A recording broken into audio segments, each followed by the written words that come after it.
Today I'm going to show you how to use a food scale, which as soon as you start using it, you're going to wonder why you ever used measuring cups. So this little scale, if you have a recipe that uses measurements with weight and not volume, the food scales are super easy. So you can see we turn it on and it goes to 0. We need to select our unit, which we are in ounces here for these. We're just doing some key lime fat bombs today.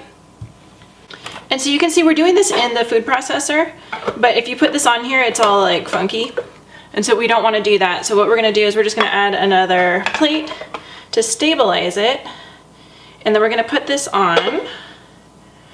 And so here now this says 38.66 ounces. And I assure you, you don't have to do as much math as you're probably anticipating with this. So we just push the tare button and it goes to 0 ounces.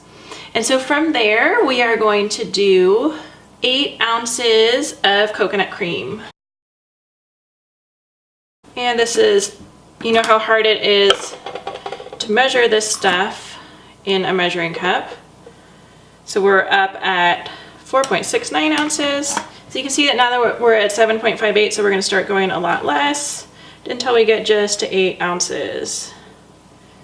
8.15, and then we can just take right back out. 797.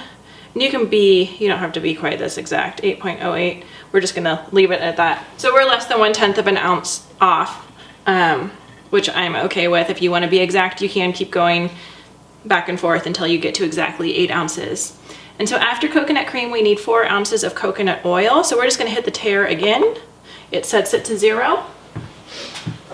Get our coconut oil out and get up to 4 ounces of coconut oil, which 4 ounces is about half a cup.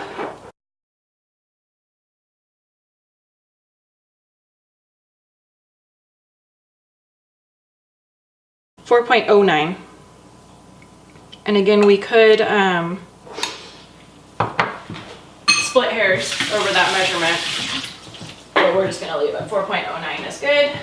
Then after this, we're gonna do all the ingredients that are just measurements. Like we're gonna zest our lime and we're gonna put in our stevia, our pinch of sea salt, and our vanilla. So that's all we need the scale for, but you can see just how fast and easy this is.